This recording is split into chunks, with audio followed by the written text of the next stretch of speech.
Здравствуйте, здравствуйте. Hello there. We're so glad to have you all here despite the outstanding heat. We have atmosphere of Singapore. That was the initiative. But nothing will make us leave the room because we have a fascinating talk in front of us. To begin with, I have a question for the audience. I took this picture 1 month ago somewhere in Russia. Attention, availability of wheelchaired individuals and some infographics. What would that mean? 3 answer options. This is where you can use a wheelchair. Option 2, you may not use a wheelchair in these premises because attention is written in red ink. Third, attention, a wheelchair user might show up from the curve and run you over. Who votes for option number 1? Raise your hands. So this is a wheelchair accessible area. It's in the embankment. It's by the river. This is where you cannot use a wheelchair. Option 2, raise your hands. And third, there is a wheelchair user who might run you over with his or her wheelchair. Raise your hands. Thank you. I am a professor at RANEPA, Russian University, Russian Presidential Academy of National Economy and Public Administration. I showed them the picture. They were quite at a loss, so they found no answer. What am I driving at? Unfortunately, when we are launching some initiatives, we're not even able to tell people about the good things in a clear way. Why do civil servants do they in this fashion? Next slide, please. Next slide, please. I can do it myself right away. We write so because, colon. The ladies answered as this, because we'd better stick to serious. We are civil servants. We're not able to express ideas in a simpler way. We're too tired to invent something new, some new presentation and communication styles for the public. And we are afraid of making a mistake, an error. And that's a pity. That's terrible, because we end up having something that cannot be understood by either ourselves or the civil servants. What do we do at RANEPA? We came up with this project, Gentle Civil Servant. We were joking. We even wanted to call it Gentle People, Gentlemen. So this is a project to explain in plain Russian what the benefits are. We would like to share with them the best practices.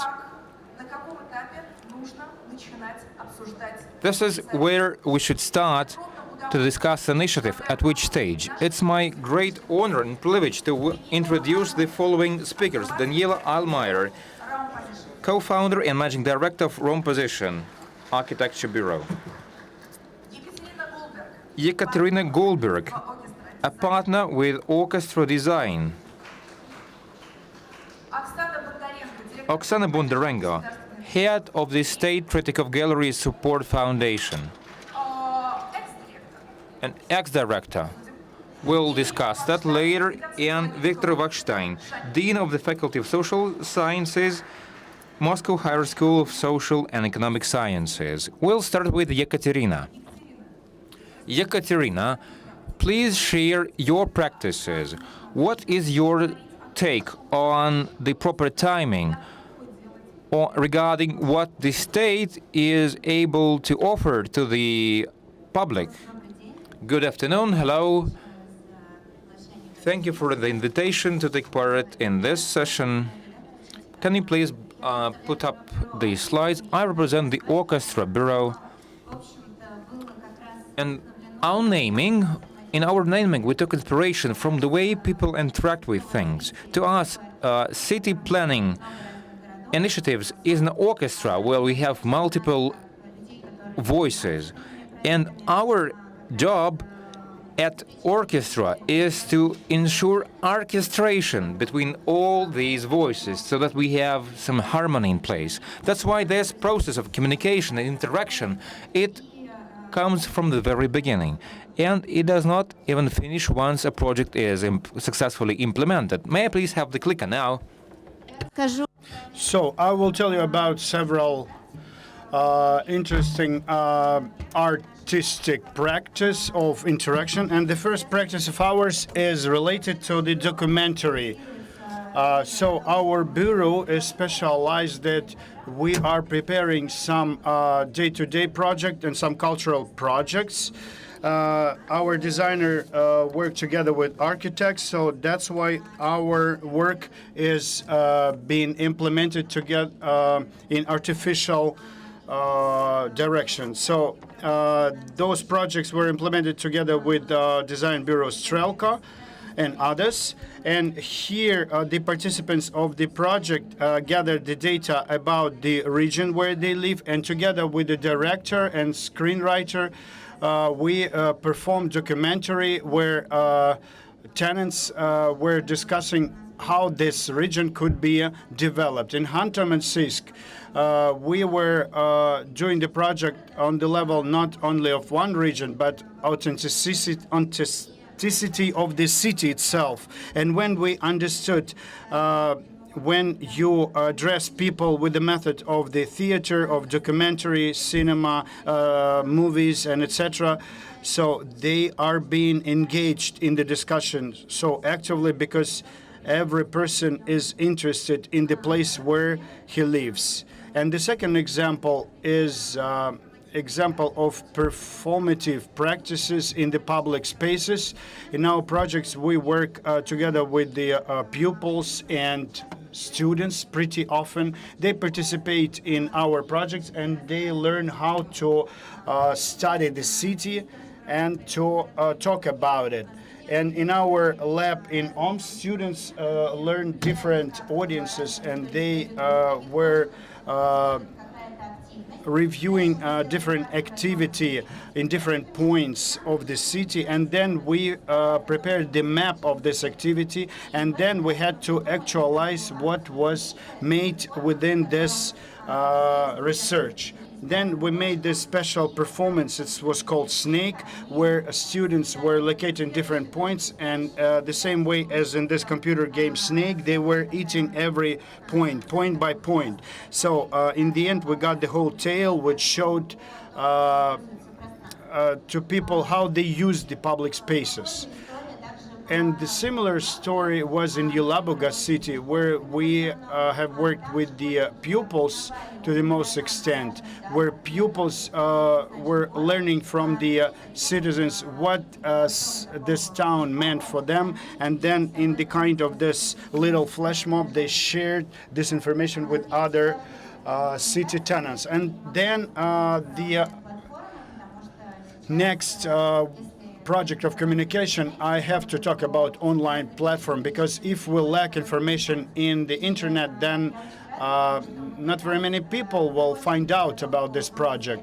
So we have finished preparation of the special website about Moscow River. So this city was the result of all the project research which we offered to citizens of the city. So we worked on 24 different embankments, and we prepared special lawn greens, how people see the history of the embankments, what's happening there, and about their vision of the future.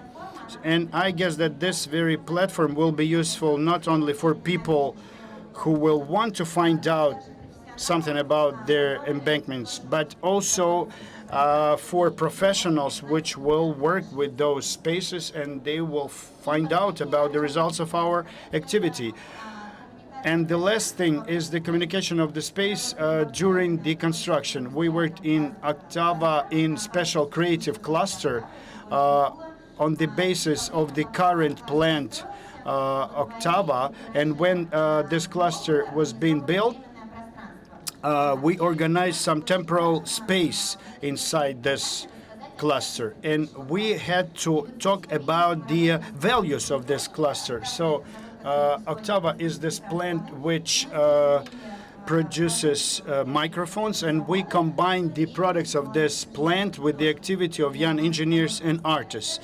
We had special installation with communicated to the city, to the urban people about this plant, and also we organized special skating ring, and we were telling citizens of the city about different manufacturers, about different sites of this facility, and it was a lot of handmade things, and so it was very interesting to prepare people for such a space. Thank you, Katya. And right now I would like to give a floor to Daniela Almar. And Daniela, how this discussion is happening at yours? What do you face? You've got a lot of stakeholders and you have to consider the opinion of those stakeholders. How to construct communication within this great creative team, which is the whole community as far as I understand. So you have to get some exact technology for that, right? And we take the best practices from all over the world with great readiness, and we are ready to cope with what's happening at yours. Yeah, my name is Daniela and I come from Vienna. I am a partner of it's actually not an architectural studio, it's a studio for urban design, urban development, but beside of being creative and designing and thinking about urban concepts, we do also think a lot about how to implement the processes, the planning processes. Yeah.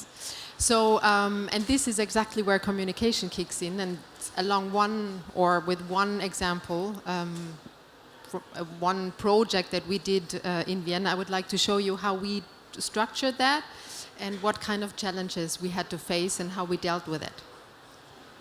So there's always these two questions that come along when you start off with a planning process, or especially here in this panel that's started to made me think. This is why and how dialogue can make sense in planning processes, or why we need that actually. I don't believe it works without it at all most of the times, and how do dialogue and quality correlate in a planning process, for example in a competition, which is let's say the most traditional planning process. And this is actually how we used to do competitions, or how competitions are structured. We call it the black box process.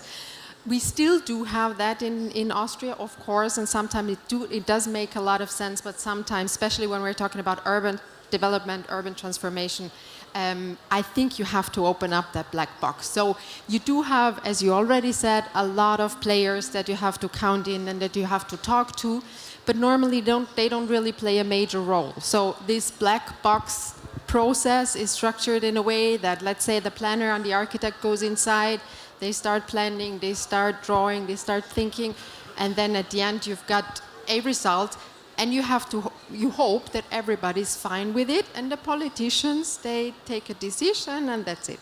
So, if we don't want to do it like that, we try. And that's actually the approach of my studio, especially how we are socialized in Vienna in terms of planning culture.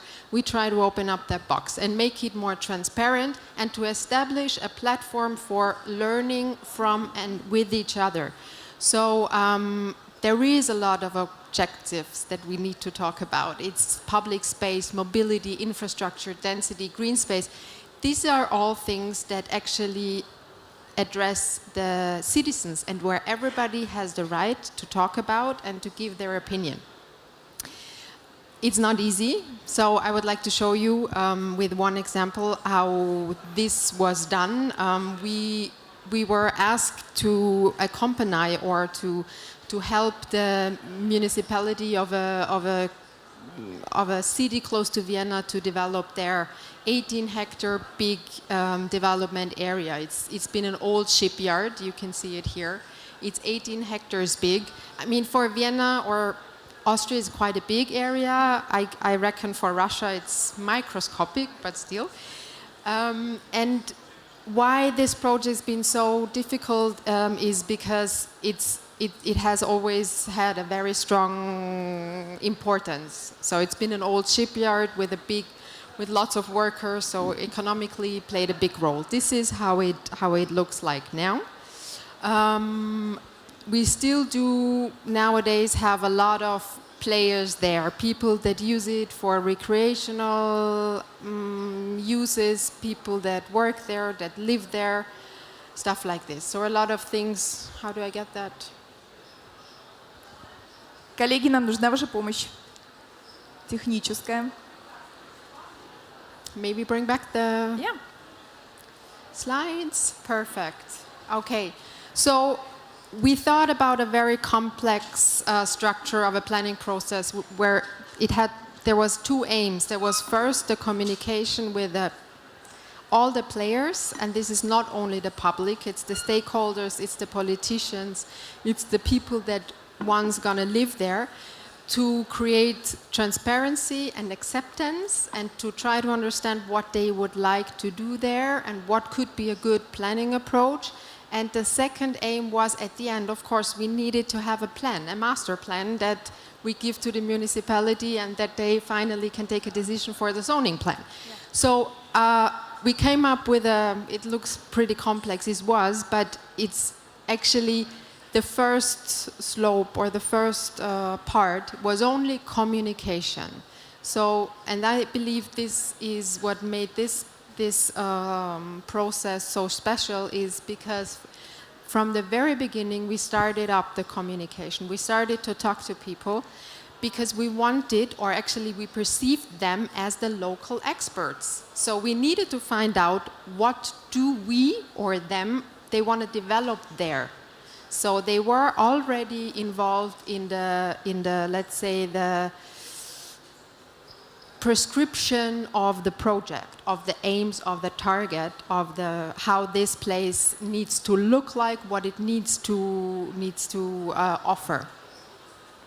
And then we started a regular competition.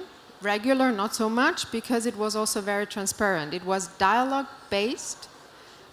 Which means that during the competition we had some dialogical formats where we open up the so-called black box to have some exchange with experts but also with the public. Now to go through, because I know our time is very limited, I just want to show you some pictures, but I can't go ahead. Maybe can you click the next slide, please? Пожалуйста, следующий слайд. So I believe it matters also a lot how you work and what kind of atmosphere you start to create. So our approach is to work always on site of the redevelopment. So this was just the first forum to kick off, where we try to get all the information of the relevant players there. So no public in the beginning. Then we send out our bike throughout the city to try to get to talk to the people and try to tell them what's happening. We talked to them, we told them that this place is going to be redeveloped and would like to know what they say about it. So just to get some different perspective about that. Yeah, there was also quite a big postcard campaign joined to this project. We also talked to different social groups. So we went into the schools, we involved them. We made them understood that it's also a political issue. So you need to get involved because urban transformation is very political, democratic. And like this, they also got interested in the actual field of urban development. And then, as in a normal competition, all the planners gathered, but together with the jury to understand, to get their expertise on the field. So there was always very strong dialogue between the jury and the actual planners. We did also have some big forums where we discussed the process of the project with the public, so always the architects that were representing their stage in front of the citizens. Another media to transport information is a newspaper, which is actually very nice because it gives you just a today information of a project that is under transformation and in progress. And then I believe probably the very special part in this project was that before the final presentation or before the the jury could make their decision in the competition. We had the architects and planners presented in front of everybody, which is totally unnormal, also because due to legal restrictions, not so easy. But like this, we gave the public, it created transparency, and for them, they could also say what they like, what they don't like, if they think that this density works for this place. And it influenced a little bit, I would say, the jury that at the end, of course, had to take their decision based on on their expertise. This is very important. You don't let the you don't let the public make their decision because they are not experts on urban planning and urban development. So this is then the result, of course. So just to give you a proof that we produce actual results. And I believe, so these are maybe, for me, the 4 good reasons why implementing communication during or within a planning process does make sense. It's creating transparency and accountability, which I think is a must. It achieves legitimacy and persuasiveness. It establishes or embraces the learning or cooperation with and from each other. And it provides knowledge and awareness to the public, which I do believe is really a major point. Yeah. Thank you. Thank you very much. Виктор, вы... Поаплодируем. So, Victor, you have been dealing for a long time with the project of embankment of Moscow. So, you were studying how citizens perceive the embankments of Moscow, how all these things correlate with what authorities were going to do. So, what we got as the result. So, I will tell you several words about this very project. It's a pretty interesting project, and we implemented it last year together with General Plan Institute and Institute of the City Development. But according to the schedule of today's session, I will tell you, it's pretty interesting. Probably it's a spirit of Lee Kuan Yew here in the room. And it's very interesting that in this very facility, those guys with dictatorship approach, they are here on the upper floors. But more democratic architects and city developers assert they are in the basement. That's pretty curious, huh? And so the same way with the citizens of the cities, I will tell you this very interesting fairy tale. One of the speakers in the Urban Forum in Kazan a couple years ago, pretty top-notch architect, and he gave us this example how to communicate with the city's citizens.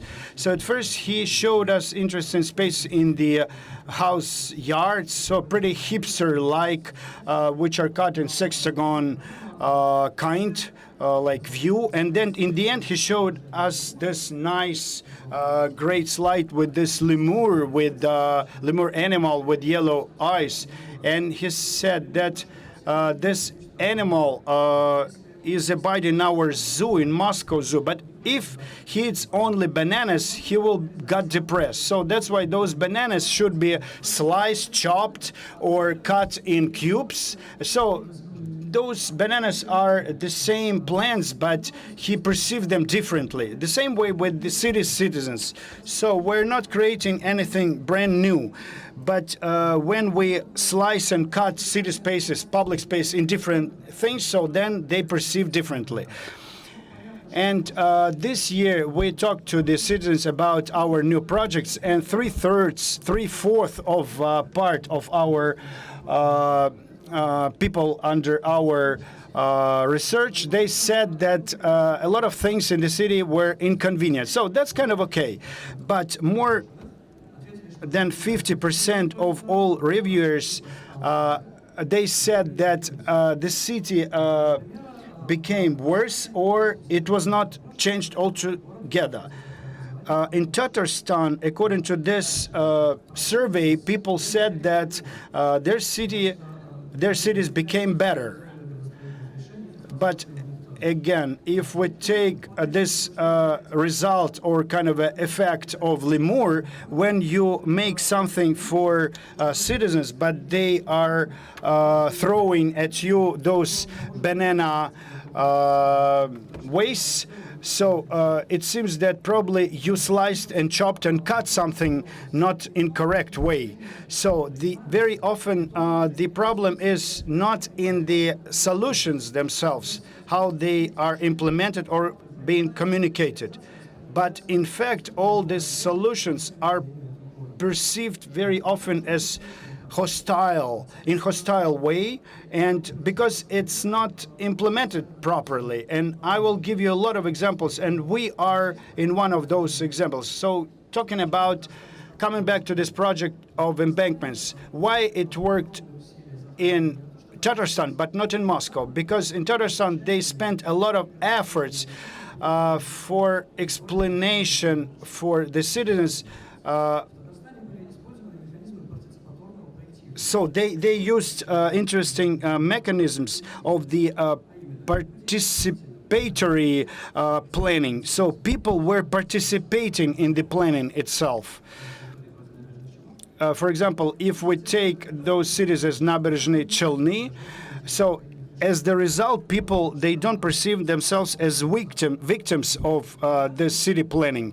So that's why this strategy of communication is coming down to the fact how to explain correctly to the citizens that it was for their good and favor. It can be called like inflicting something beneficial, and you have to explain them that this is something beneficial being inflicted on them.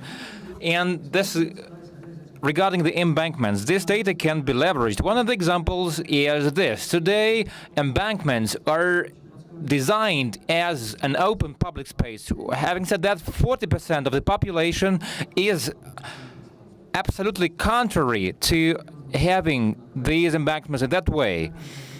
Embankment is a place where you can spend time with your family, and there will be no crowds of youngsters on rollerblades.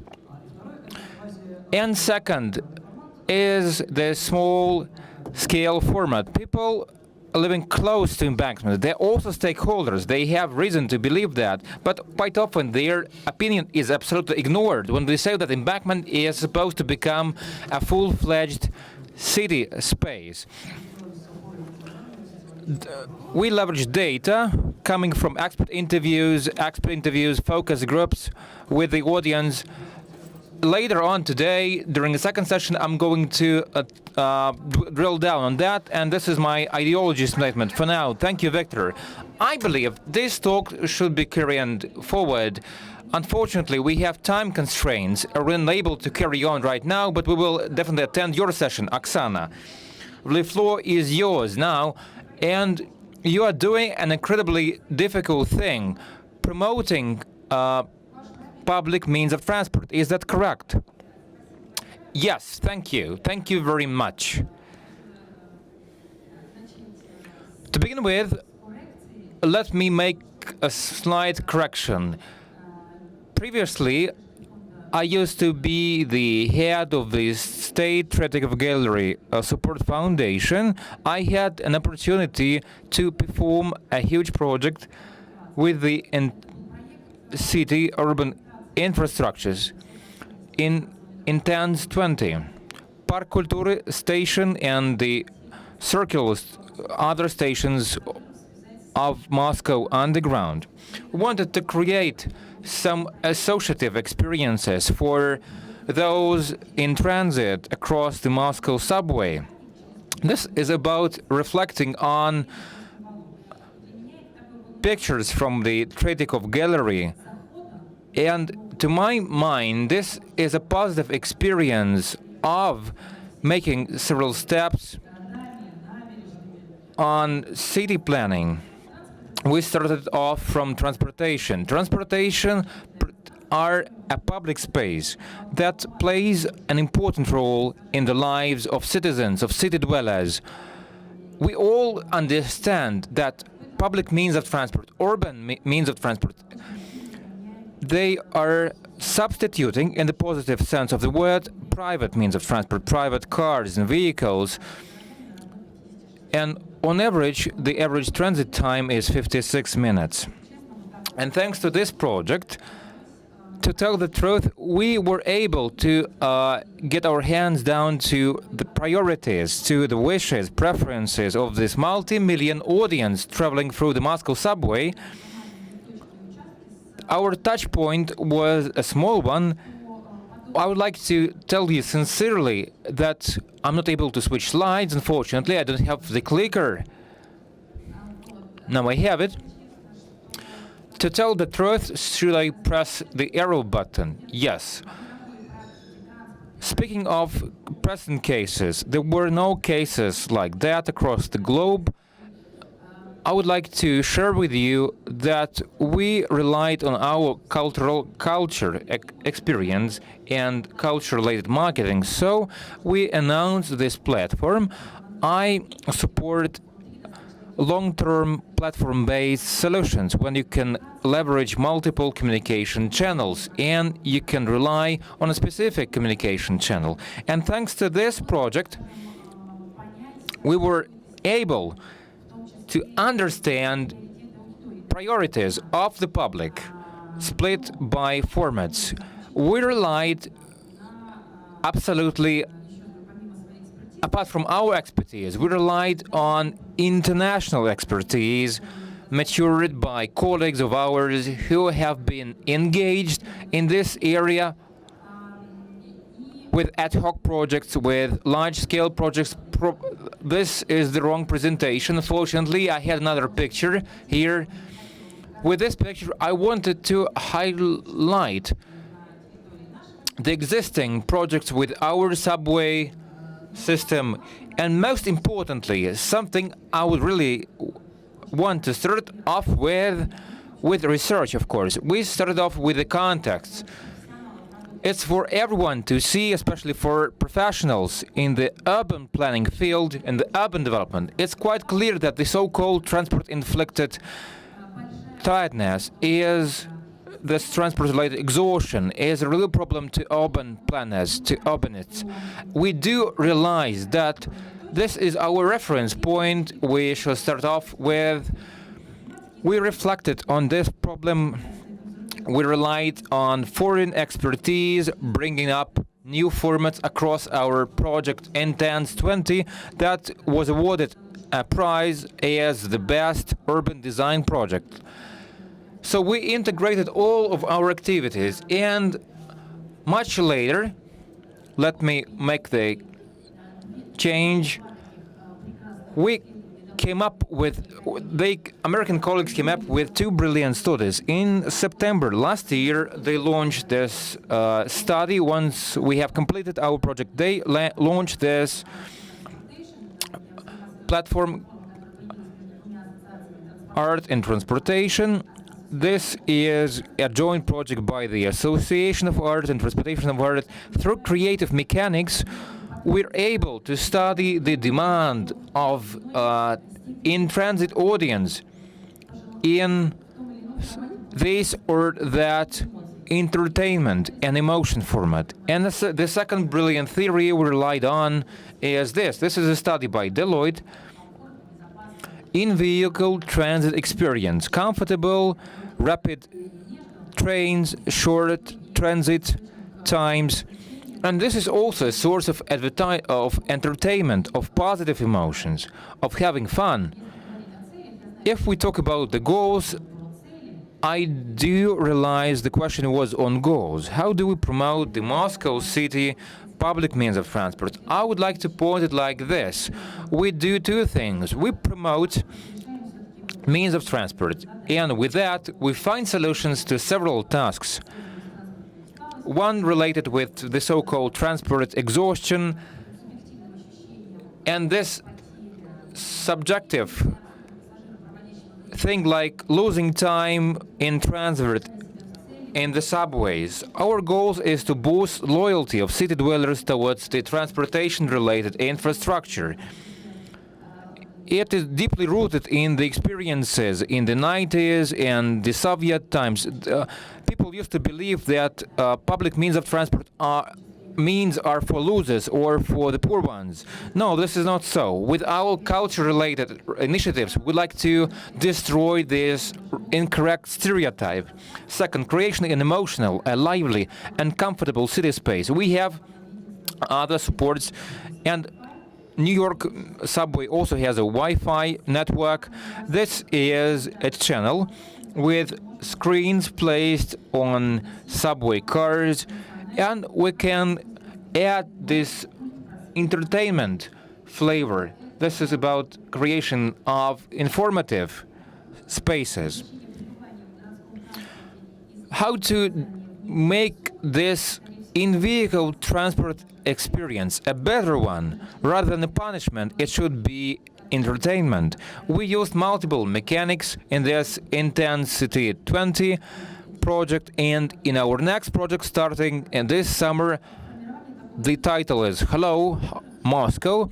This is about city dwellers being actively engaged in the life of the whole city across your travel routes. Speaking of international practices, we have these slogans. Any road is a travel. 56 minutes of joy per day. This billboard project became quite popular. As you are moving on the moving stairs, you can receive information, art of the 20th century held by the State Tretyakov Gallery of Moscow. Regarding international practices, we relied largely on international practices. This is a brilliant project in the Bucharest subway, an e-library, like electronic library. A pretty amusing online game, create your own subway map in New York. And this picture has really gone viral across the web. This comes from Berlin. We may not fail to mention such beautiful images. I just arrived from Vienna lately, and of course we should touch upon the subway of Stockholm. Another nice project that has become viral in blogs, Instagram channels. This is the city of New York. It has become really popular on Instagram.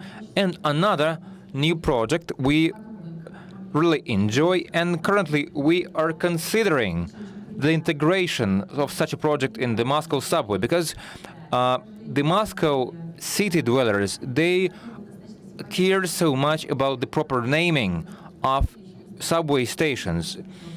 This project was dedicated to a David Bowie exhibition, so temporarily the subway station name was changed, and this brings up a smile on the face of everyone who sees that. Thank you so much. Unfortunately, due to our time limit, we're not able to consider everything. What am I lacking today? The air conditioning, first and second time. Because I do believe we have to arrange for a 1-hour session for each of our speakers. Personally, I'm looking forward to meeting you again on radio and personally, because these are ideas worth sharing, worth discussing, ideas worth spreading. Thank you so much. Thank you all.